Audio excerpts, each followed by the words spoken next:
InfraWorks est principalement utilisé pour la création d'études préliminaires pour des projets d'infrastructure et d'urbanisme. Je vais utiliser Museumüller qui va me permettre d'utiliser les données issues d'OpenStreetMap pour créer mon modèle. Simplement en spécifiant l'adresse du projet,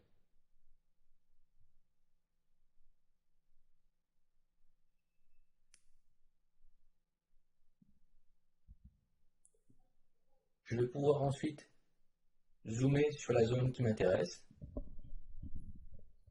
Je vois la surface affichée en kilomètres carrés dans cette zone.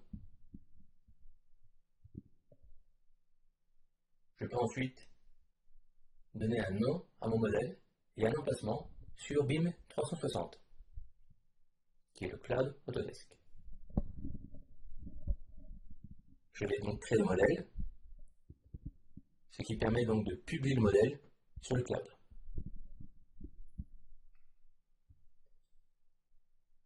Très rapidement, une vignette va s'afficher sur l'écran d'accueil. InfraWorks est un outil moitié scope, moitié cloud. En ouvrant le modèle, je procède donc à son téléchargement et à la création d'un fichier cache.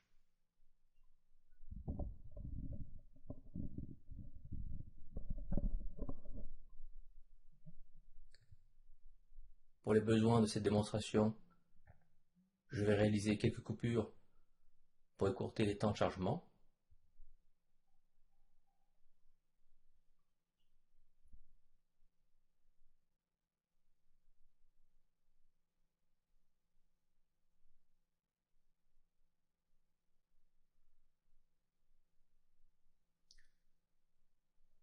Voici le modèle créé. Les données sont d'une précision relative, avec un pan relevé tous les 10 mètres, mais je récupère des bâtiments, des routes, une topographie, avec des vues aériennes.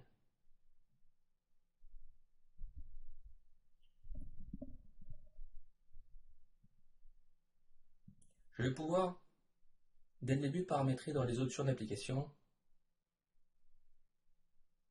le niveau de détail souhaité. Et je vais, pour illustrer, créer donc un ensemble forestier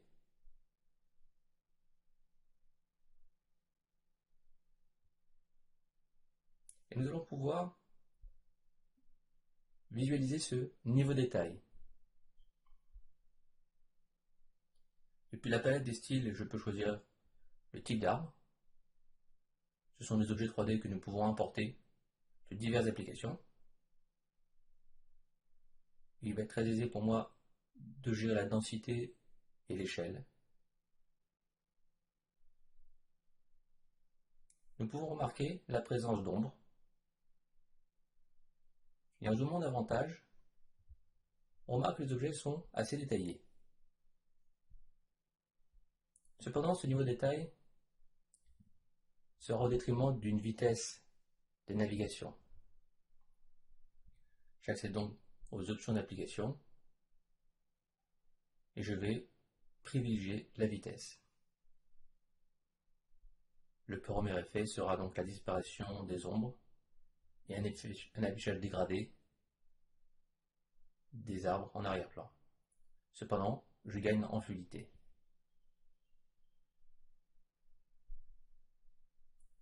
Je pourrais également privilégier un aspect graphique plus technique en affichant les courbes de niveau.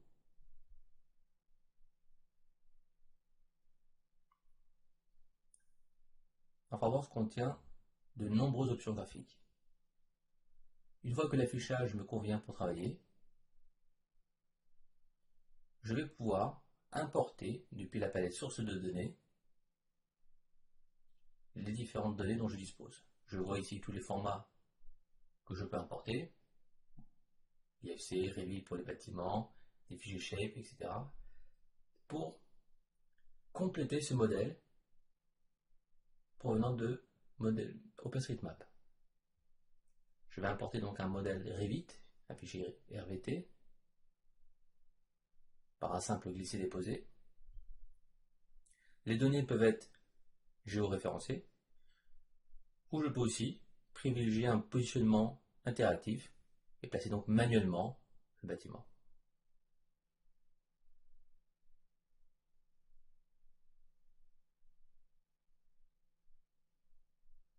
Les données se mettent à jour. Les topographies Revit ne seront pas reconnues. Je vais donc utiliser l'outil zone de terrain pour niveler mon terrain.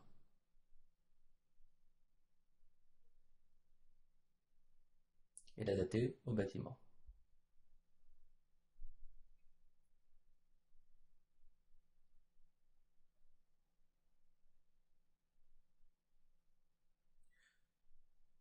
Le travail se réalise toujours en 3D, de manière assez intuitive. Je vais pouvoir choisir le matériau qui convient pour ma zone de terrain et délimiter un contour que je pourrais facilement éditer avec des poignées de contrôle.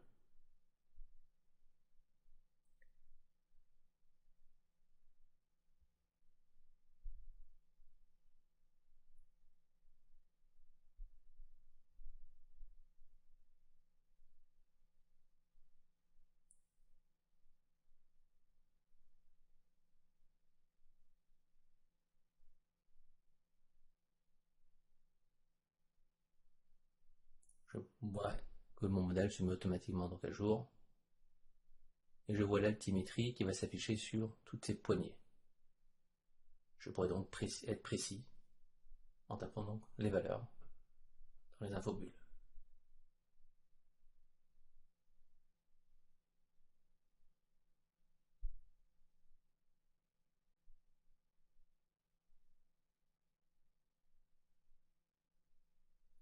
Nous allons donc pouvoir également accéder aux propriétés du modèle et spécifier les coordonnées du projet.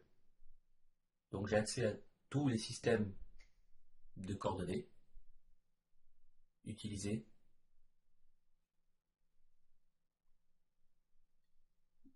et l'affichage est instantané.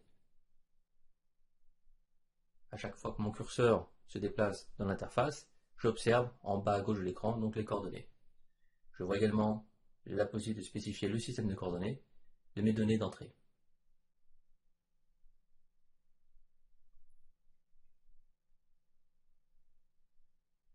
Dans ce cas, j'ai utilisé le placement interactif, donc je n'ai pas eu de données géoréférencées. L'interaction avec AutoCAD Civil 3D est très utilisée.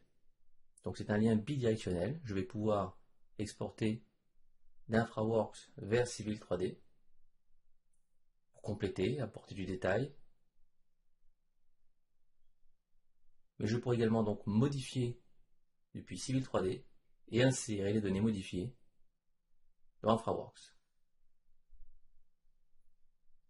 InfraWorks apporte donc principalement le visuel 3D, cette fluidité de navigation.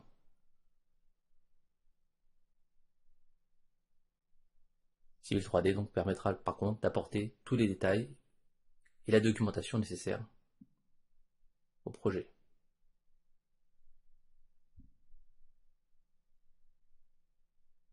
Donc il suffira donc de recharger les données depuis InfraWorks pour avoir des données à jour.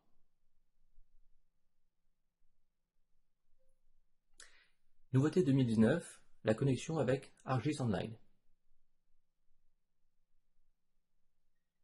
Cependant, il est nécessaire d'avoir un compte utilisateur pour se connecter sur ArcGIS. Nous verrons donc la présentation des SRI avec ArcGIS Online qui montre donc cette connexion avec InfraWorks. Ceux qui bénéficient d'un abonnement donc, pourront se connecter et utiliser donc les données provenant d'ArcGIS avec les attributs qu'ils souhaitent importer.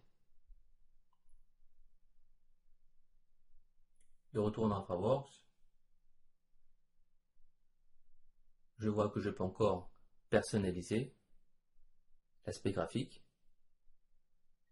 J'ai bien récupéré les données d'ArcGIS avec, nous le verrons, tous les attributs.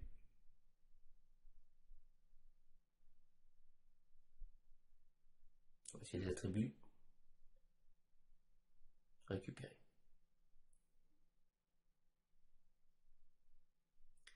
Depuis Recap Pro, je pourrais donc procéder aussi à la préparation et au nettoyage de nuages de points. Et ces données pourront également être importées dans InfraWorks.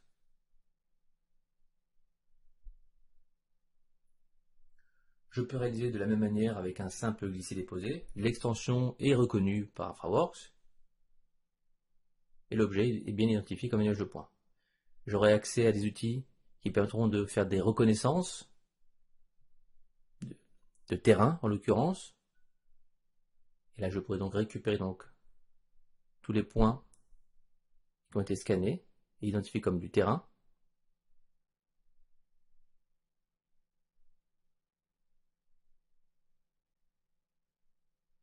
Je vais pouvoir également utiliser la reconnaissance d'objets verticaux pour identifier par exemple les arbres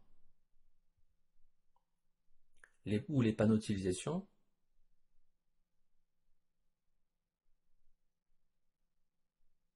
Donc InfraWorks va analyser ce nuage de points et me permettre, sur chacun de ces objets, d'assigner un type d'objet. Donc à partir de ce nuage de points, je vais pouvoir reconstruire un modèle de manière semi-automatique.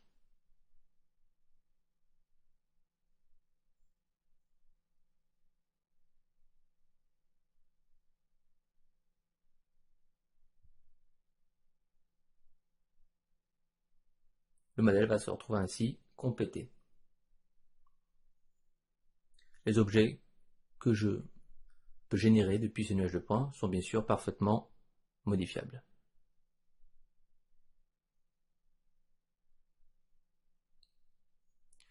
On va pouvoir voir le détail et la facilité avec laquelle nous pourrons concevoir des projets routiers. Donc là, j'ai accès à un style de route qui fait référence donc à un catalogue que je peux personnaliser et compléter. Je vais pouvoir donc partir d'une base pour pouvoir créer le style de route qui est le plus proche de la réalité. La panée des styles est très ouverte à la personnalisation. Il a les éléments fournis par défaut et je vais pouvoir moi-même venir compléter et les modifier.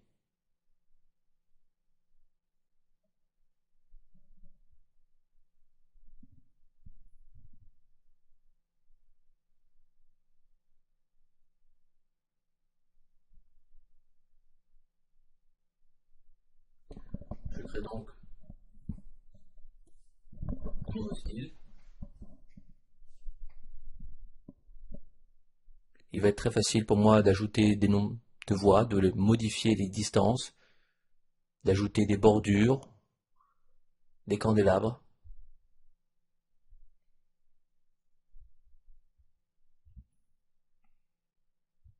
Tout se personnalise donc dans cette boîte dialogue pour créer un nouveau style de route.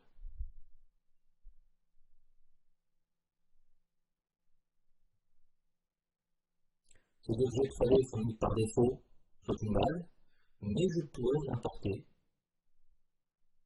de différents formats.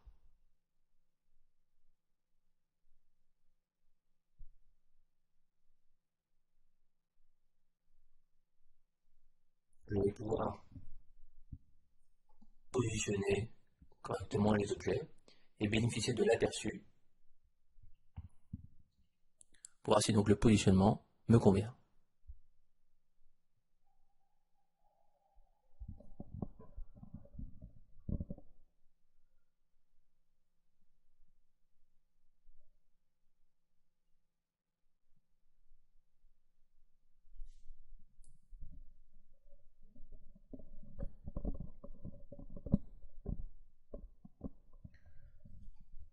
L'objet me convient pour le moment, je peux le personnaliser, je vais le mettre à jour dans mon modèle.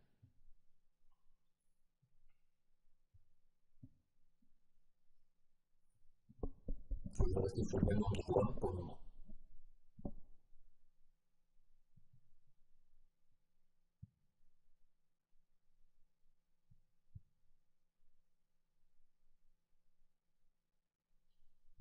Il va être très simple pour moi de remplacer un style par un autre.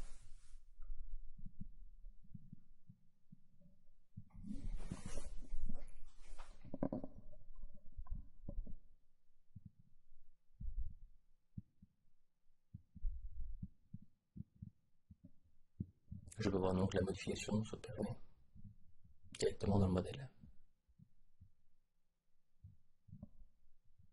Donc nous pourrons créer une grande variété de styles de route. Et on voit donc les intersections qui peuvent être gérées donc entre ces différentes planifications de route.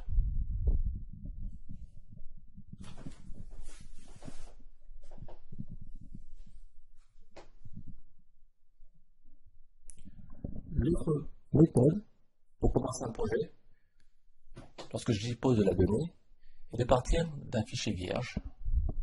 Je vais donc spécifier un répertoire sur mon espace collaboratif BIM 360, de la même manière que je peux faire avec mon Eplida. J'aurai encore accès aux paramètres du modèle, en spécifiant notamment le système de coordonnées.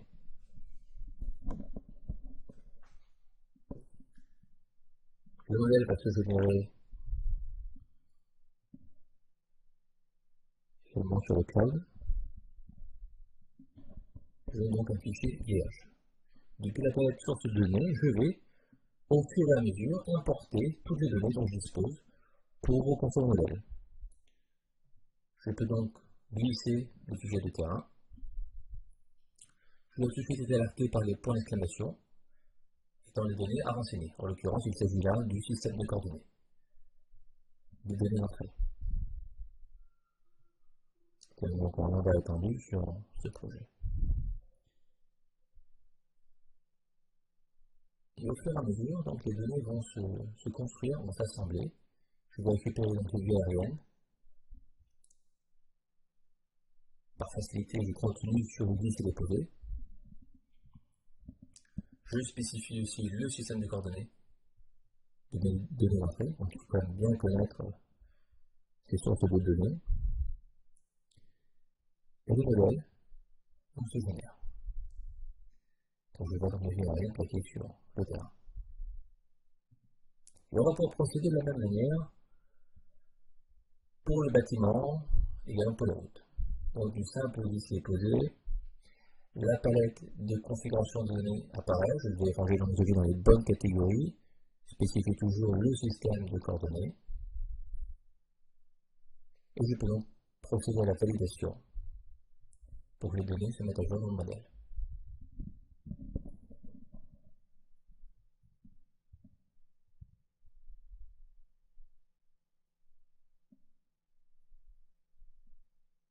Donc là, on voit des bâtiments qui se positionnent sur le modèle. Nous pouvons mettre différents thèmes graphiques pour avoir des façades et donc gagner en réalisme. Je vais viser les routes. Je pense toujours à ranger dans les bonnes catégories. Le système de coordonnées a été automatiquement reconnu. Cela dépend donc des sources de données.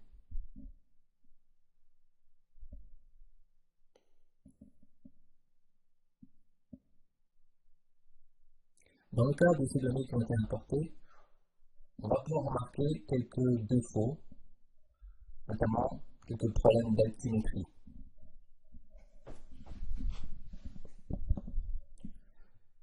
Bon, cela bien sûr dépend toujours des données que l'on reçoit et de leur précision. Pour pallier à ce problème, vous allez donc pouvoir entrer dans les propriétés et demander de draper l'élévation sur le terrain. Nous aurons plusieurs outils pour pouvoir accéder aux propriétés des objets et éventuellement ignorer certaines valeurs qui seraient considérées comme fausses.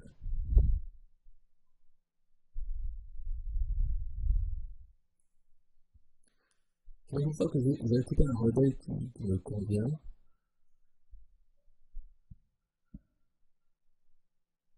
on voit effectivement les bâtiments, les routes qui sont positionnés sur le terrain. C'est toujours la même manière. Donc pareil pour importer les données de localisation, des espaces d'eau, c'est la même manière de configurer. Là, nous allons pouvoir travailler. Alors, commençons par déjà l'outil qui va intéresser en priorité le prochoir de conception routière. Donc on va avoir les planifications de route, qui sont dans l'outil de base que l'on peut convertir en route à composants, qui permet d'accéder à beaucoup plus d'options, notamment l'affichage des précisions long. Je peux facilement éditer le profil long.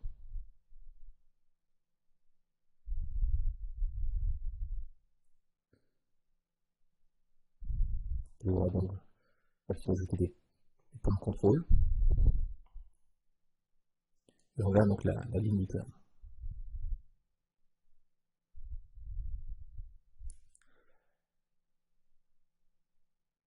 Donc les routes à composants offrent de nombreux outils d'édition. Là, en l'occurrence, je vais pouvoir avoir le profil en travers. J'ai plusieurs affichages possibles. Je vais pouvoir bien sûr activer les dévers. On verra également la présence des normes de conception. Donc on peut reconnaître l'ISPA, les ARP pour les guides techniques français.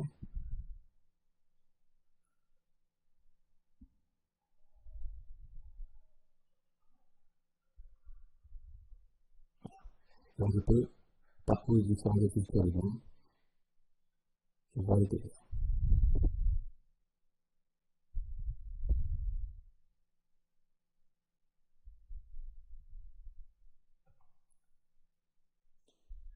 L'outil de conception routière est assez aisé pour manipuler des objets qui vont se connecter avec des poignées de contrôle. Là, je pourrais donc agir sur l'intersection, notamment sur le rayon, sur le graphique qui est poignées, sur spécifier une valeur. Je vais pouvoir aussi procéder à l'élargissement de la chaussée.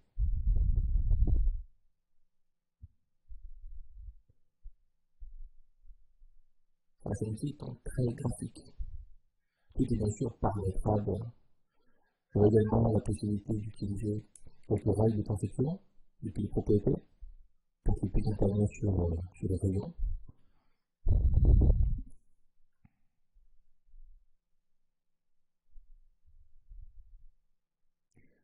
Dans cette petit ouvrage, je peux convertir cette intersection en carrefour gératoire. Ce carrefour qui sera lui aussi éditable de la même manière, avec des poignées de contrôle, avec des rayons qui s'affichent. On peut aussi bien sûr changer l'élévation.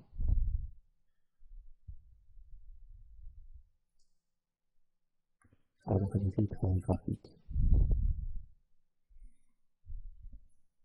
Et bien sûr, toujours accès donc, aux propriétés systématiquement, avec différentes normes qui sont fournies par l'écran. On peut concevoir cette progéniture avec différentes normes, ITAL, RP, ASTO, américaine, en anglaise, et on a des pays en français également. Je peux demander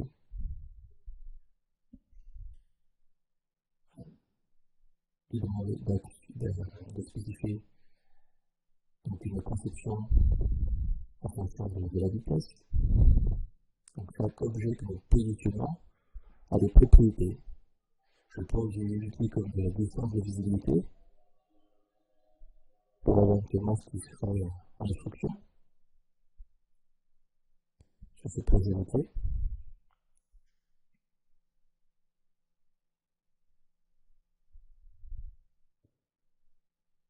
Je peux également utiliser les conceptions de data composants, utiliser l'outil pour calculer les quantités.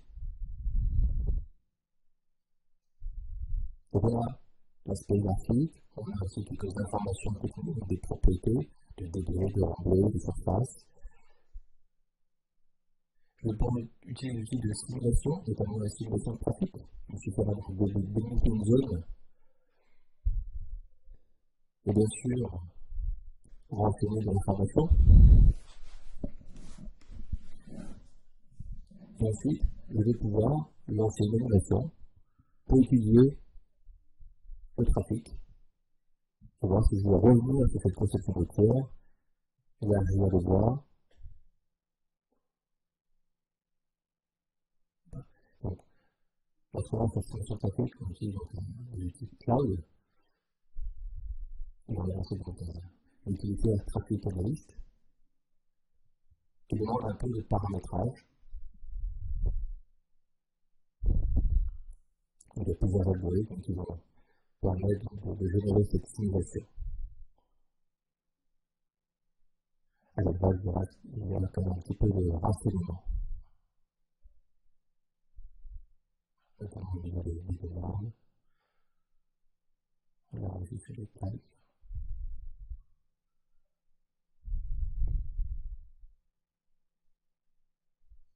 Il faudra aussi également utiliser pour la création du brancard. Donc là, je vais convertir en fait cette truc à composant en pont. Donc je peux convertir en pont ou en tunnel. Il y a donc une bibliothèque qui est fournie par défaut. Une bibliothèque comprenant les objets paramétriques pour les ponts et les tunnels. Donc on verra donc, les tunnels, les pluies, les tabliers, les ponts, la véhicule. Donc qualité de profil de moi, et je vois que ce pont contient plein d'objets paramétriques qui sont fournis par défaut, mais que je pourrais enrichir en me connectant à un moteur. C'est-à-dire que je serais capable de créer des épargnes depuis un moteur et les injecter dans le framework.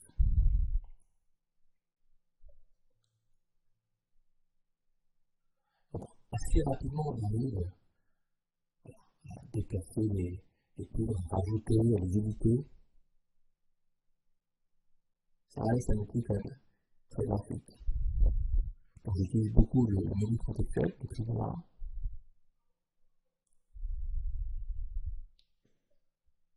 Et on pourra obtenir une idée assez rapide du projet.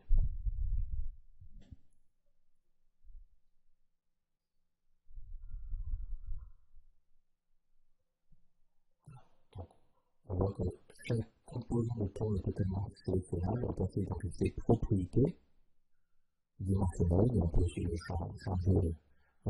changer les piles par d'autres, des textiles.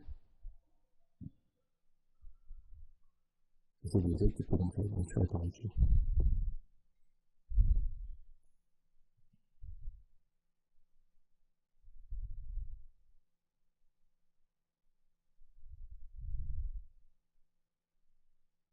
Donc,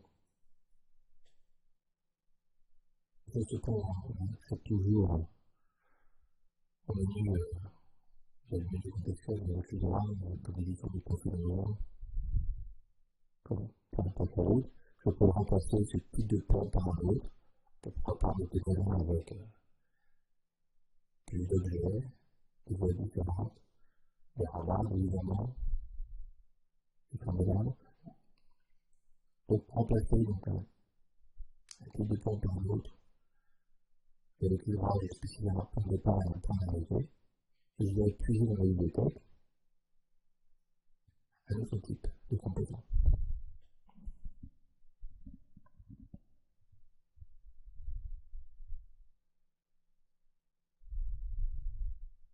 Il y a toujours une mise à jour d'une méthodologie. En soi, ça reste comme un logiciel qui utilise pas mal de ressources graphiques. Le modèle mis à jour. Et ça, c'est totalement donc, paramétrique et modifiable. Et nous pouvons créer donc, ce style d'objet assez facilement.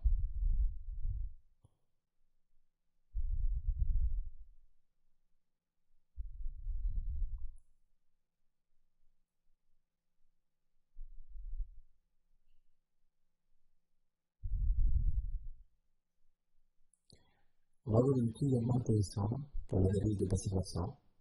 Donc on peut spécifier l'exutoire et après on peut analyser les lignes de crête. Et vous aurez donc une analyse intéressante, graphique, pour le bassin versant.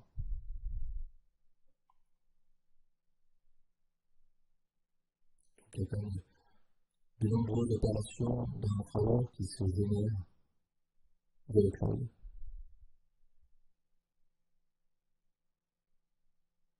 Voici donc le résultat de l'analyse de bassin versant.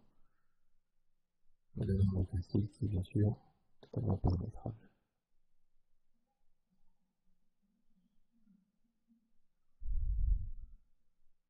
Voilà, c'est un point très intéressant pour la conception entière. Un plugin qui peut être aussi très utile, donc Overflow, pour la solution de flux.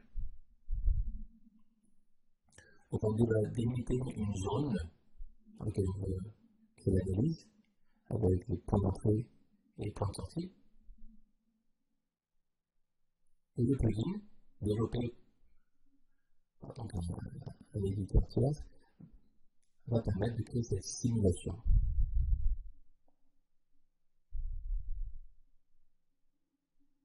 Les différents affichages seront possibles.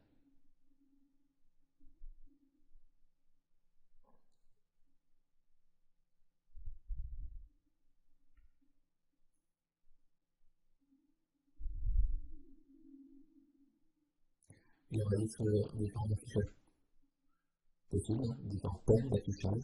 Bon, bien évidemment, par élévation, c'est assez répandu, mais par aussi type d'objet. Dans chaque objet a vraiment des propriétés. Donc, je fais des thèmes sur des bâtiments, par exemple, et là, j'aurais vraiment le choix des propriétés. Ça peut être des hauteurs si elles étaient bien renseignées, ou différentes propriétés. On a un effet graphique qui peut être largement personnalisé et qui va envoyer à l'analyse.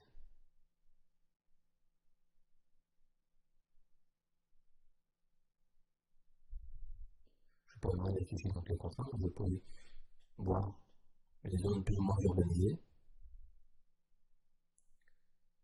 Et on pourra donc activer cet affichage graphique qui pourrait aider le concepteur.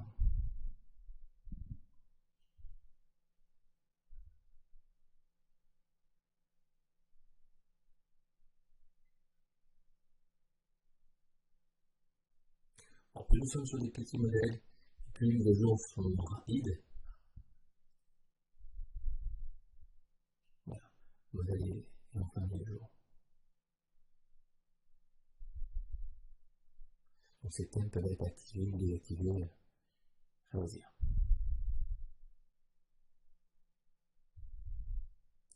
On peut bien sûr créer également plein de différents points de vue pour garder des points intéressants pour le projet. Alors ce que nous ressentons d'InfraWorks, c'est bien sûr des images, des visuels 3D et des vidéos.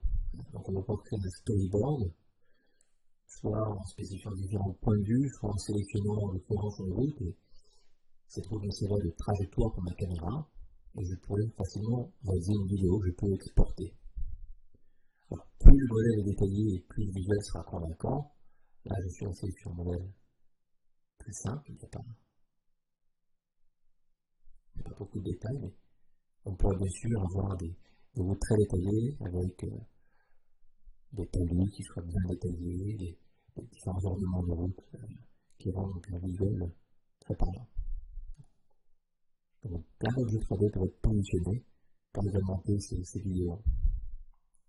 Et ça se fait généralement très rapidement et facilement. Je peux bien sûr trouver de meilleures conditions d'éclairage. Et on peut aussi créer des animations en intervenant sur le positionnement du soleil.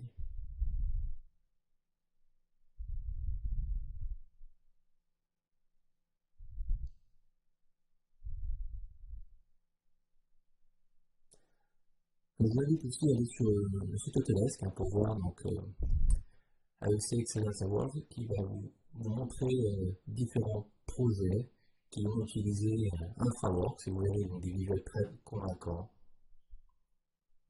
Des projets routiers, alors voilà,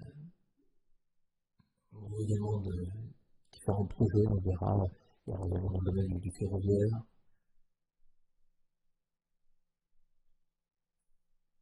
Il y a pas mal bien sûr, d'avoir des visuels qui soient convaincants, mais d'aider à la communication. Parce que tous ces modèles, on peut exporter des vidéos depuis InfraWorks, mais on peut également les publier sur Bing par exemple pour avoir un modèle qu'on peut facilement diffuser vers le Autodesk Large Viewer et donc aider la communication autour du projet. Donc vous voyez qu'il y a pas de success story avec ce projet, ce produit. Merci.